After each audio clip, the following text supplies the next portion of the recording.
Au début, j'ai demandé comment je pouvais présenter Emmanuel. Et puis, en fait, c'était tellement original que je préfère dire que Emmanuel va nous présenter une approche inédite et puis le laisser parler. Alors, j'aurais préféré un meilleur lancement pour l'approche originale, mais je vais quand même te remercier, Thibaut, de m'avoir invité. Sans vouloir vous réveiller, je me suis fait un peu plaisir avec le titre sur les cyclopes et les poètes, mais je pense que ça va être utile après pour essayer de comprendre nos métiers. Alors, pour certains, je les connais, ils m'ont connu dans d'autres sphères. J'ai un luxe énorme, c'est que je suis libre. Je suis sur la côte basque, ça c'est un autre luxe. Et donc j'ai le sentiment d'appartenir à la filière, mais parfois de ne plus y appartenir. Et je suis un peu comme vous, d'une formation qui est globalement très intéressante, très forte pour nous formater. Qui est une formation passionnante, mais il me semble que sur nos métiers, on se trompe. Et c'est pour ça que je vais commencer à introduire en fait la réflexion sur l'évolution de nos métiers, savoir d'ailleurs s'ils ont évolué ou pas. Et si je me permets, alors surtout, je suis adogmatique, surtout vous m'interrompez, n'hésitez pas à être désobéissant, à la limite, je l'apprécierais plutôt.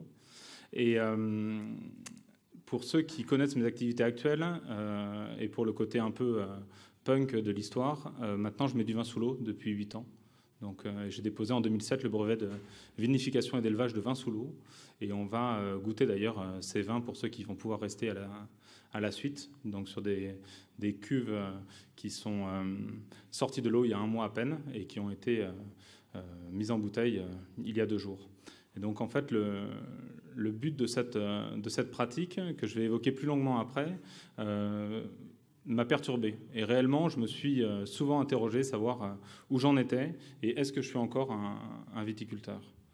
Alors pour faire le lien avec le titre quand même sur les cyclopes et les poètes, souvent, alors pour celles et ceux qui se souviennent un peu d'algèbre linéaire ou de leurs études, quand on n'arrivait pas à résoudre une équation, on nous demandait de changer de repère ou alors on faisait des changements de base. Et je pense que quand on a un problème dans la filière, on ferait bien d'avoir un peu la même attitude. Et il y a une vertu dans les mythes, et c'est pour ça que j'ai utilisé celui que je vais essayer de vous résumer, qui est celui de Ulysse et sa rencontre avec le Cyclope. Si les mythes ont existé, si on nous les transmet, c'est parce qu'en fait, ils répondent à des questionnements qu'on retrouve un peu partout dans nos vies, à différentes étapes, et surtout là où on ne les attend pas. Et donc, alors je ne sais pas si certains et certaines s'en souviennent, mais en fait, Ulysse, au retour de la guerre de Troie, il n'avait pas tellement envie de rentrer chez lui. Il s'est dit qu'il allait avoir une expérience de vie un peu intéressante. Et avec certains de ses compagnons, il s'est arrêté sur l'île aux Cyclopes, qui a priori était quand même une mauvaise idée. Et donc il s'y est arrêté, il est rentré dans une grotte qui lui semblait hospitalière, sauf qu'à la nuit tombée, il avait pris des vivres, le Cyclope est revenu, le Cyclope était berger, et d'ailleurs c'était la dernière lignée des Cyclopes, si on considère qu'ils ont existé, des fils de Poséidon. Et ces cyclopes donc, étaient bergers, ils avaient un œil classique. Et il s'appelle, celui qu'Ulysse a rencontré, Polyphème. Et ce qui est assez amusant, c'est qu'en fait, alors le cyclope est un peu basique, il a défoncé 2 des compagnons d'Ulysse. Donc Ulysse s'est dit qu'il allait falloir dialoguer avec cet être un peu étrange. Et il lui a proposé du vin. Donc il l'a saoulé, clairement. Et en le saoulant, il a réussi à lui crever un œil et après à échapper à ce cyclope. Et il s'est échappé de la grotte avec ses compagnons en se planquant sous les moutons. Et le cyclope, à tâtons, a caressé les moutons et n'a pas vu que Ulysse avait pu s'évader, alors que sinon il voulait lui destiner une fin assez funeste. Voilà. Alors pourquoi je vous parle de ça? C'est qu'il y a quelques années, j'ai rencontré un type passionnant qui s'appelle Marc Halévy, qui est un théoricien de la complexité et qui m'a un peu bousculé sur la compréhension que j'avais en fait de mon métier. Je pensais que clairement, depuis petit, j'avais envie de faire du vin et je faisais du vin. Et il m'a dit non, clairement, vous ne faites pas du vin. Au mieux, vous faites un breuvage qui peut vous permettre de vous rendre assez sympathique auprès de certains de vos amis. Et le fruit de la vente, ça permet de recommencer le cycle et ainsi de suite. Mais même ça, c'est pas ça. Votre métier, c'est pas ça. Finalement, à partir d'un minéral et d'un végétal, faire un breuvage, Est-ce que c'est ça votre compétence? Je pense pas. Et il m'a fait toucher du doigt une chose, c'est qu'en fait, on se leurrait tous. Alors je le dis ouvertement parce que j'en fais partie. Hein. Parce qu'en fait, le rôle du viticulteur, on croit qu'on travaille sur le vigne, on croit qu'on travaille sur le raisin, puis le vin, mais en fait, on est un peu comme Polyphème, hein, on est des cyclopes, et on bosse. En fait, notre vrai rôle, c'est d'être berger de micro-organismes. Que ça soit à la vigne, en fait, on essaye de créer des conditions défavorables à l'installation de populations fongiques ou même de viroses ou de phytoplasmes. Enfin, en tout cas, beaucoup d'intangibles et d'invisibles. Et après, pareil sur Aucher, finalement, qu'est-ce qu'on fait? On oriente des voies métaboliques pour favoriser des levures, puis des bactéries, parfois pas d'autres levures comme les brettes. Enfin, bref, on est quand même assez balèze, hein, parce que on n'en a pas conscience. Mais et d'ailleurs, c'est pour ça que les générations précédentes, à l'aveugle, hein, faisaient très bien du vin, mais ils n'en avaient pas conscience non plus. Mais finalement, on est des bergers de ces micro-organismes, en tout cas de cet invisible. Et on a des outils qui sont très faibles, même si, Thibaut, tu le soulignais tout à l'heure, on rentre quand même de plus en plus dans la complexité, dans la compréhension des phénomènes qu'on a. Et je trouve que quand même cette approche-là de berger de micro-organismes, elle est assez... alors déjà, elle est assez belle, mais elle est fausse aussi, parce qu'en fait, on ne sculpte que des substrats. Et c'est vrai que dans le côté berger, il y a toujours une fonction encore un peu technique, mais ce qui est encore plus passionnant à mon sens, hein, c'est qu'à la fois on sculpte des arômes, des profils organoleptiques, mais en plus on raconte des histoires. Et ça aussi, on en est plus ou moins conscient. On sculpte aussi des paysages. Enfin, je trouve que la métaphore du sculpteur est assez belle. Et là, tous nous, dans cet amphi, on est hyper technique et on a un peu délaissé, je trouve, notre tropisme artistique. Et peut-être que certains n'en ont pas du tout, et je les plains. Mais en tout cas, je trouve que cette approche-là, elle permet aussi de casser un peu pas mal d'antagonismes dans la filière, où on peut très bien se contenter de se dire que quand on est à la direction technique d'un premier ou d'un second grand classé, on est meilleur qu'un directeur de cave coopérative. C'est pas vrai. Chacun a ses contraintes, chacun a ses aléas, et un poste clairement n'est pas plus enviable qu'un autre. Et même si, alors moi j'ai la chance d'être dans ces fonctions-là, mais même quand on fait un vin, clairement, en ce moment en plus ils ne sont pas à la mode, on n'est pas meilleur qu'un vendeur de produits phytosanitaires. Parce qu'on contribue tous en fait à la même finalité. La finalité de nos métiers, et ça fait le lien avec ce que Jacques Dupont disait en introduction, c'est quand même de faire plaisir aux gens. Voilà, c'est de créer des moments mémorables, c'est de les surprendre par la perturbation de leur sens. Et donc, il y a cette dualité entre les cyclopes et les poètes, et cette dualité, c'est finalement celle de la technique et de l'imaginaire. Or, nous, si on veut continuer à reproduire le cycle, si on veut continuer à exercer nos métiers, il ne faut pas qu'on oublie cette dimension imaginaire qui est finalement le seul but de nos activités professionnelles. En tout cas, c'est ce que je crois, et vous pouvez me contredire. Et je trouve que l'histoire de Polyphème et d'Ulysse, elle est assez perturbante, parce que quand on regarde un peu, les grands dangers de la filière, ils sont tous venus de l'invisible. Le phylloxéra. Voilà. Là, on s'est pris quand même quelque chose d'assez compliqué à la fin du 19e. On a eu les problématiques là, quand même assez récentes, hein, des bisphénols et des phtalates, voilà, ou même les polychlorophénols, ou les polybromophénols, pardon. On savait qu'ils étaient là, ils étaient latents. On les connaissait, mais on se voyait la face. Et ils sont arrivés. Un peu comme Polyphème, qui caressait les moutons pensant connaître son métier, mais finalement, il s'est fait leurrer par de l'invisible et par une ruse qui était quand même assez bas de gamme. Et en tout cas, moi, cette allégorie là, du cyclope et des poètes, ça me permet d'expliquer, à mon sens, des choses qui, au sens de l'évolution et des théories darwiniennes, n'ont aucune raison d'être. Si on regarde un peu... alors, ça... J'espère que ça va vous amuser, mais si on regarde le cheval quand même, le retour, les amphores, on est à contresens de l'évolution. Quel est le stade futur, quoi? C'est la toge, c'est recoller les étiquettes. Et en fait, c'est pas une critique quand je dis ça. C'est que techniquement, ça n'a pas de sens. Alors, si on peut faire des études, on va trouver sans doute des avantages, des inconvénients. On peut consommer beaucoup de ressources ou de temps de chercheurs sur ça. Mais l'avantage indéniable de tout ça, ou même des vins nature, puisque ça a été évoqué, c'est que ça stimulait l'imaginaire. Là, il n'y a même pas de match. Voilà. Et alors, Frédéric, je te rends hommage comme ça, hein, Frédéric Planchon, j'étais surpris et amusé de voir que tu avais un œuf. À Vinitec, il y a 2 semaines, tous les fournisseurs de contenants avaient des œufs. Alors, on peut trouver le nombre d'or, des réactions, des vortex, pourquoi pas, quoi. On se serait cru par moments sans de l'élevage. Mais surtout, l'avantage de cette forme en œuf, c'est qu'elle est humaine, elle est sensible. Et donc, avant même de pouvoir percevoir les avantages techniques ou pas, et je ne suis pas là pour en juger du tout, ce qui est sûr, c'est que ça stimule l'imaginaire. Et donc, si ça stimule l'imaginaire, c'est que c'est plutôt bon pour l'évolution de nos métiers. Et dans les exemples, mais ils sont nombreux, et je voudrais pas m'approfondir trop sur ça, parce qu'on en ferait tout un débat sur la problématique phytosanitaire. Les phytosanitaires, bon, ils sont là, on en a besoin, très bien.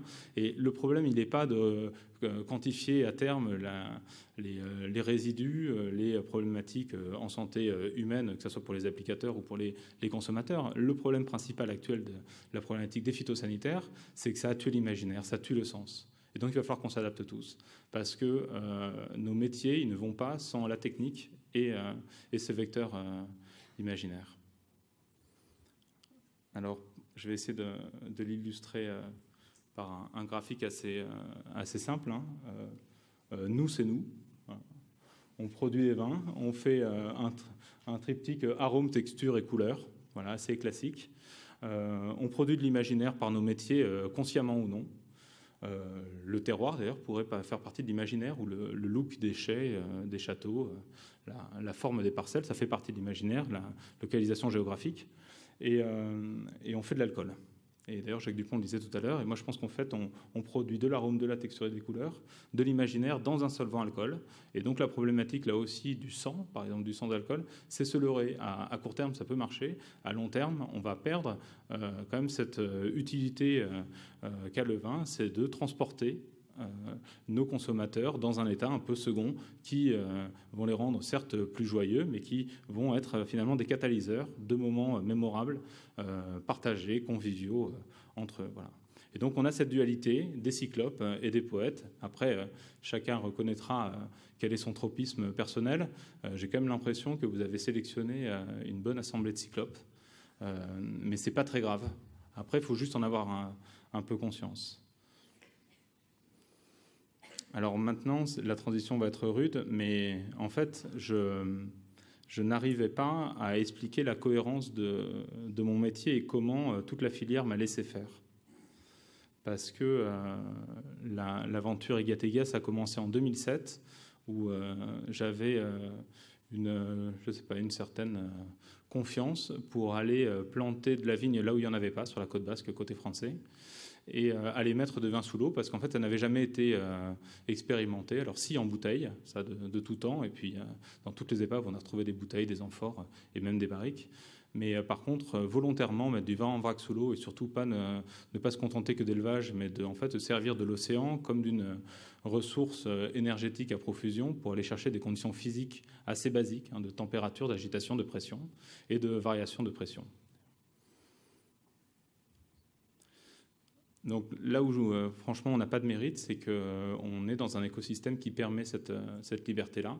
Le côté identitaire basque est pas neutre. Hein. Je crois que c'est vraiment un objectif poursuivi par tous, c'est cette quête de liberté. Je vais vous abreuver d'images. En plus, il est un peu tard, comme ça, vous allez pouvoir peut-être prévoir vos prochaines vacances ou vos prochains week-ends. Par contre, ce qui est singulier dans ma pratique, c'est que j'ai un écosystème qui est complètement différent. Alors certes, j'essaye de rester le plus souvent possible au contact de la filière viticole, mais même je me surprends parfois à devoir me justifier voilà, par le statut d'ingénieur agro et d'œnologue, alors que finalement, je n'ai pas normalement besoin de justifier de mon activité. Et cet écosystème professionnel particulier, il est forcément orienté par l'industrie à la fois du surf et des loisirs, mais aussi par l'industrie maritime.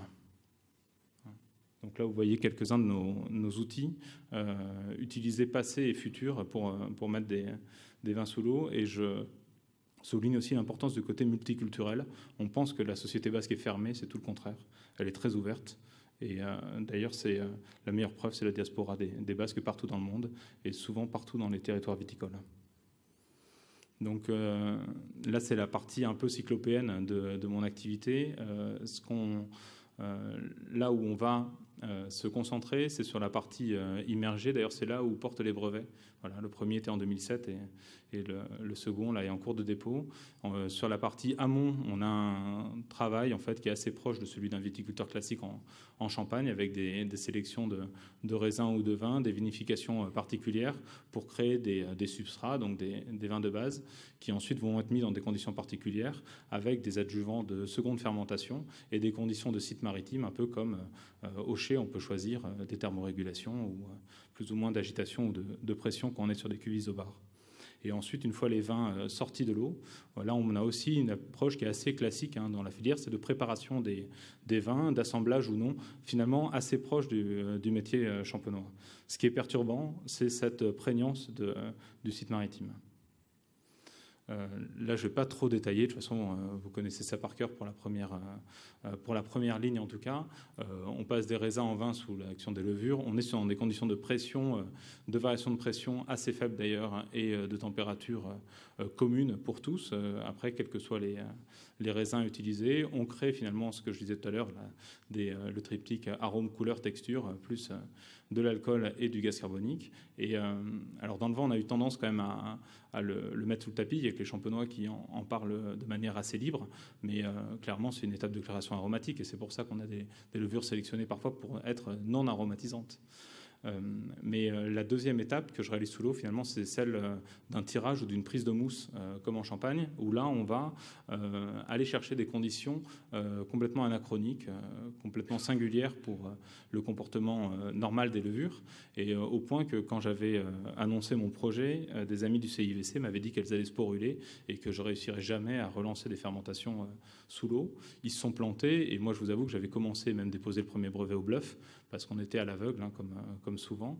Et ce qui est très surprenant, c'est qu'on arrive en fait, certains ici vont comprendre la particularité des conditions sous-marines, c'est qu'on fermente très aisément et on arrive à relancer très facilement des fermentations de vin rouge à 14 degrés d'alcool dans une eau à 8 degrés. Et toutes mes cuves témoins ne marchent pas à terre. Donc en fait, souvent, on a des processus fermentaires, en fait, des relances de fermentation, parce qu'on essaye quand même d'avoir des témoins à terre. Ça ne marche pas, par contre, sous l'eau, on ne sait pas pourquoi, mais ça marche, et même plutôt bien. Voilà. Et donc, lors de cette deuxième étape de création aromatique, cette deuxième fermentation alcoolique, on va rebooster finalement nos vins en arômes fermentaires, mais on va aussi, surtout, selon le temps d'élevage ou l'agitation créée à l'intérieur des cuves, favoriser par la remise en suspension permanente des lits les autolyses. Et d'ailleurs, les autolyses l'autolyse, c'est un phénomène très très mal connu.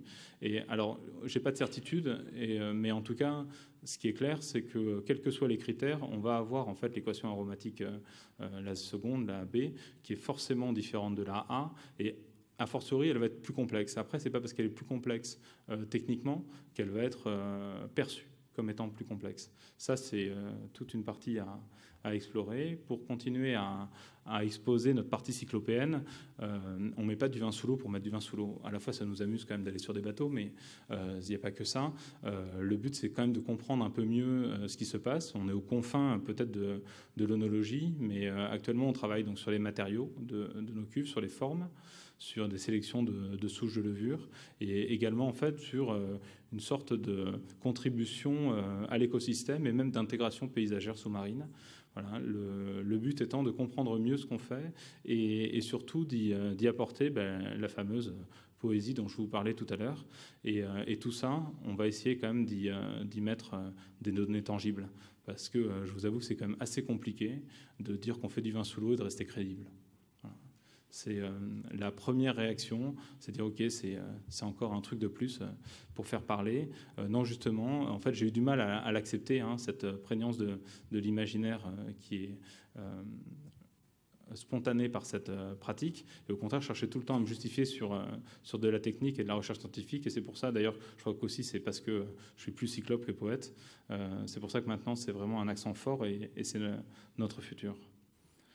Alors, je vais essayer de ne pas être trop long. Vous connaissez cette approche classique des terroirs avec la vigne au centre d'un triangle de force ou sur un ensemble homogène de parcelles, on a l'intégration des sols et les variations du mésoclimat et finalement la somme des pratiques humaines au fur et à mesure du vieillissement de la vigne. Ça, c'est l'approche terroir au sens où on l'enseigne. Elle est parfaite, si ce n'est qu'elle a un cycle long, elle a un cycle annuel. Et ça, on a un énorme défaut, nous, dans la filière viticole par rapport, par exemple, aux brasseurs. Les brasseurs, ils peuvent recommencer des batchs de fermentation quand ils échouent ou pour améliorer leur technique. Et donc moi j'ai essayé de trouver une analogie avec finalement ce qu'on faisait et nous notre approche terroir, si on peut parler même si c'est impropre de terroir marin, c'est finalement l'intégration des critères du site maritime choisi, les variations de pression et de température qui sont assez flagrantes. Par exemple là où j'immerge à Saint-Jean-de-Luz, on a 5 mètres de marnage entre marée haute et marée basse, ce qui fait 0,5 bar de delta P toutes les 6 heures. Et ça, sans renouvellement d'oxygène. Donc on a un bâtonnage continu, sans parler de l'effet tempête ou houle, sans avoir cet apport d'oxygène, hormis celui et d'autres gaz dissous qu'on tolère par la perméabilité du matériau. Et là, on a aussi en plus la somme des pratiques humaines. Et là, cette illustration de droite, elle est fausse parce qu'en fait, le vrai luxe qu'on a, c'est qu'on peut tout recommencer. C'est-à-dire qu'on peut tester plein de cépages, on peut tester plein de touches de levure, on peut tester différentes températures en fonction des saisons. On va tester aussi différents sites. Donc le but est justement d'accélérer pour essayer de comprendre un peu plus, en tout cas, ce qui se passe sous l'eau. Et peut-être que finalement, le comportement ou le métabolisme des levures dans des conditions de pression vont pouvoir apporter des choses à d'autres applications. Voilà. Alors, tout à l'heure, on parlait d'imaginaire. Voilà, ça c'est le château rêvé quand on cherche à en créer un ou en acheter un. Nous, c'est la partie de droite. Voilà, c'est la baie de Saint-Jean-de-Luz pour celles et ceux qui connaissent, avec l'éché à côté et le triangle jaune. Maintenant, c'est une grande bouée matérialise le site d'immersion. Ça fait partie aussi des images en fait de notre quotidien et de ce qui est généré, parce que nos consommateurs, en fait, ils cherchent à être surpris. Ils cherchent même pas le goût, on cherche pas à être meilleur, on cherche par contre à être différent. Voilà. En tout cas, à être en cohérence avec l'imaginaire véhiculé par notre activité. Voilà. Ça, c'est une lubie, mais pourquoi pas, au point où j'en suis. On va continuer à développer l'entropie. Et pour vous préparer à la dégustation, je vais juste vous montrer ce qui se passe un peu sous l'eau. Donc ça, c'était il y a un mois. Je ne sais pas si vous avez le son. N'hésitez pas à me poser des questions pendant ce temps. C'est un peu long.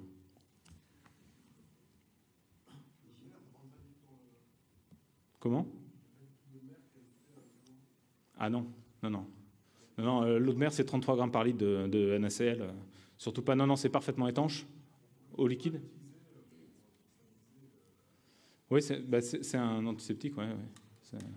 Mais après, le constat général dans les bouteilles retrouvées dans les épaves, ou les amphores quand elles étaient bien colmatées avec de la cire, c'est que finalement, comme les conditions physiques sont hyper stables, les vins étaient étonnamment plus frais, ou en tout cas plus consommables que les témoins restés à terre. Si ce n'est que le vin en bouteille, par exemple, et c'est vrai que... je ne sais pas si c'est un effet de mode ou pas, mais depuis que j'ai déposé le brevet, il y a de plus en plus de gens qui se remettent à mettre des bouteilles sous l'eau. Guy Saget avait fait ça dans la Loire il y a maintenant 25 ans. Et en fait, ça s'est toujours fait de manière plus ou moins officielle par des clubs de plongée. Mais le vin, il est fini en bouteille. Donc, je ne dis pas que ce n'est pas intéressant, mais si on met une bouteille sur une terrasse pendant 6 mois, clairement, en fait, ce qui serait étonnant, c'est que les vins ressemblent identiques. La différence à la sortie dans des conditions qui sont très hétérogènes est normale. Eguia Teguia. Eguia, en fait, c'est la vérité en basque. Et le suffixe Teguia, c'est l'atelier où on fabrique. En fait, c'est l'endroit où on cherche la vérité. Voilà. Sans la trouver. Sans la trouver. Donc ça, c'était mes anciennes structures.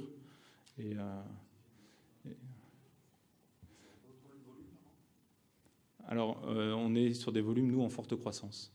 Voilà, parce qu'on faisait 12 000 bouteilles il y a 3 ans. On en fait quasiment 100 000 cette année. Et je ne sais absolument pas combien on en fera l'an prochain. C'est environ 30 à 40% des volumes qui sont immergés.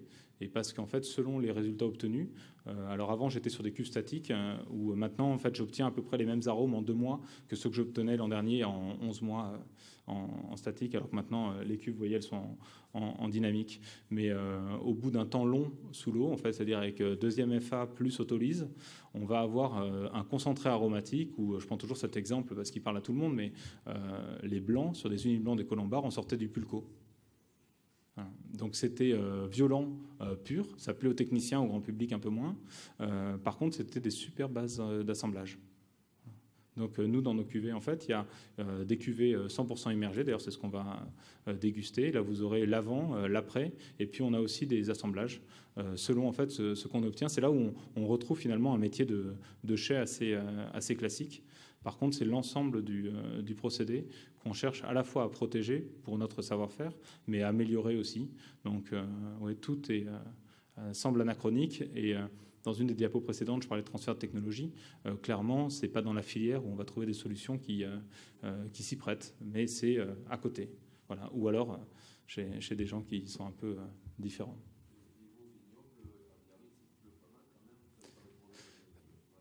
Ben là aussi, c'est assez particulier. Déjà, j'ai planté du chardonnay en 2009.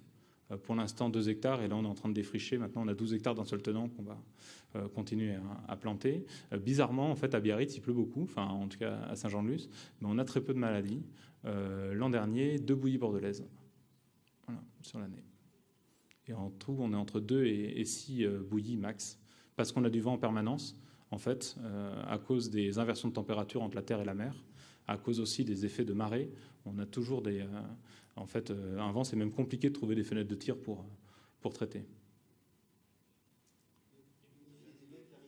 Ouais.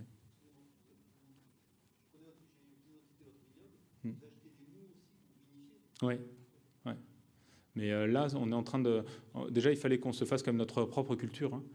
Comprendre un peu mieux ce qui se passait. Et puis, on a des problématiques classiques d'entreprise où on ne peut pas se permettre de changer de type de cuvée ou de cépage tous les matins. Donc, mais par contre, maintenant, c'est ce qu'il faut justement, c'est qu'on se cultive beaucoup plus sur plus de cépages, plus d'origines de raisins, et parce qu'on commence à avoir nos savoirs un peu fondamentaux qui vont nous guider pour comprendre les observations dans d'autres conditions.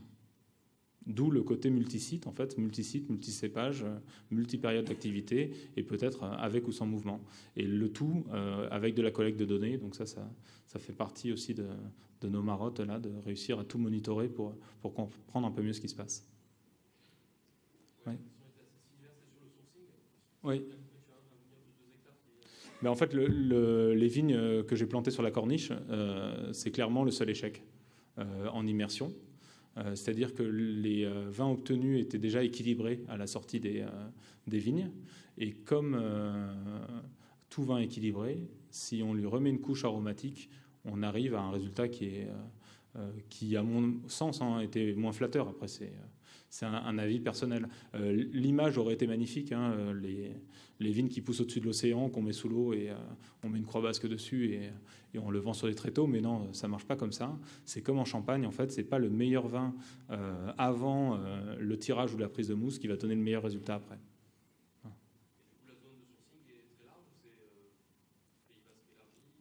Le premier réflexe a été, on est en fait au barycentre de plein de zones viticoles intéressantes. Donc, on est sur Gers, Landes et Pyrénées-Atlantiques sur les Uniblancs colombards et là sur des Cabernet Sauvignon de Pressé.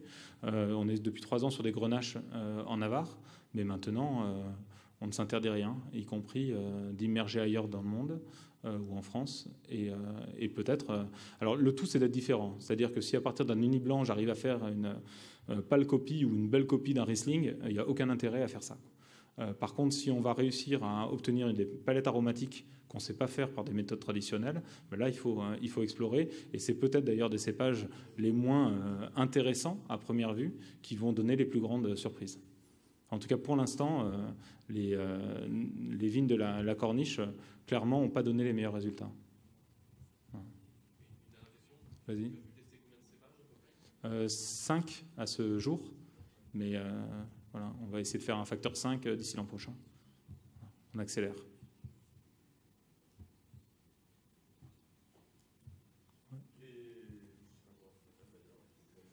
Ouais. 300 litres, celle-ci. Ouais. Et là, on est sur des nouveaux dessins de moules et j'aimerais quand même réussir à augmenter un peu. Voilà, aller sur du 500 litres. Après, sous l'eau, c'est facile. Hein. Le problème, je vais vous les remettre parce que c'est hypnotique.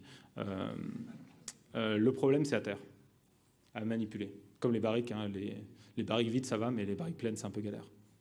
Voilà. Ouais. Non, elles sont. Mais il faudra venir. Hein, on a besoin de main d'œuvre, donc. Un complexe de polyéthylène à haute densité, voilà, exempt de contaminants plastiques connus, mais on travaille dessus. Voilà. Le but est justement de s'améliorer sur le matériau. On est en fait toujours dans une ambivalence où si on veut augmenter la porosité, par exemple à l'oxygène ou au gaz, il va nous falloir, avec un volume plus grand, une épaisseur plus fine, et donc on va perdre en résistance mécanique. Donc notre dualité, elle est toujours dans ce compromis entre porosité à certains gaz ou pourquoi pas certains composants qu'il va falloir qu'on teste et la résistance mécanique. Ce que je ne vous ai pas dit, c'est que là on était à 15 mètres de profondeur et qu'en fait donc on est à 2 bar 5 de pression absolue et on fait en fait plus de bar 5, plus de bar 5, plus de bar toutes les 6 heures. Mais mon souhait cette année, en fait en 2017, c'est d'aller à 50 mètres de profondeur pour aller taper 6 bars de pression et donc pouvoir faire des sparklings. Déjà, on va voir si les levures aiment passer de 1 à 6 bars. Et surtout, après, ce n'est pas tant à la compression, parce que finalement, liquide contre liquide, les cuves, elles vont résister. Par contre, là, il faut qu'on bosse sur un exosquelette. C'est plutôt à l'expansion, à la sortie des cuves de l'eau, parce que là, on aura 5 bars de delta P positif. Ouais. Et ben, c'est la pression intérieure, enfin extérieure, et c'est la pression intérieure après le processus de fermentation.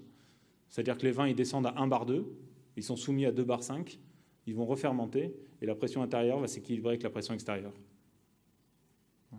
Et c'est la porosité du matériau qui va faire l'équilibre osmotique.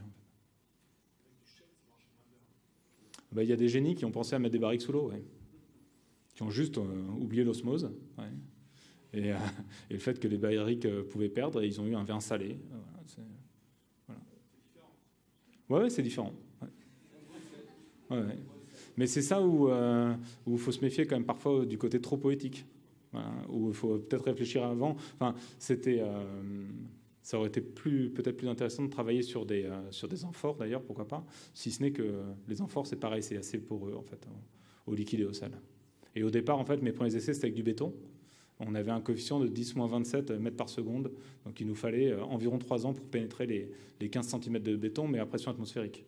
Par contre, en pression sous l'eau, on ne savait pas du tout quelle serait la cinétique de pénétration du sel ou des autres composants. Donc voilà, mes premières cuves en béton servent maintenant de lest. On les a utilisées qu'une fois. Et depuis, d'ailleurs, c'est grâce à Frédéric Planchon, quand même, de Wine & Tools, qui un jour est revenu des États-Unis et m'avait dit « J'ai trouvé un truc génial pour toi. Je trouvais ça complètement stupide de mettre mon vin produit naturel dans des cuves en polymère, mais force est de constater qu'il avait raison. » Voilà. Donc merci, cher sparring partner. Merci à toi, Emmanuel. Et on va déguster. Voilà, ouais, donc juste... Je voulais dire, parce que je t'ai mal présenté, peut-être, mais merci de nous rappeler à tous que c'est toujours une mauvaise idée de se prendre un peu trop au sérieux, et surtout que ça serait aussi une mauvaise idée d'arrêter de rêver et de commencer à faire du vin qu'avec l'analyse et les données. C'est vrai que ça décharnerait un peu ce qui fait l'essence et la particularité de ce qui nous amène tous aussi à réfléchir ici. Donc, on finit avec la dégustation des vins d'Emmanuel. Puis encore une fois, excuse-moi si je t'ai présenté seulement en disant que c'était inédit, mais je ne savais pas comment mieux faire. Merci d'être venu. À l'année prochaine.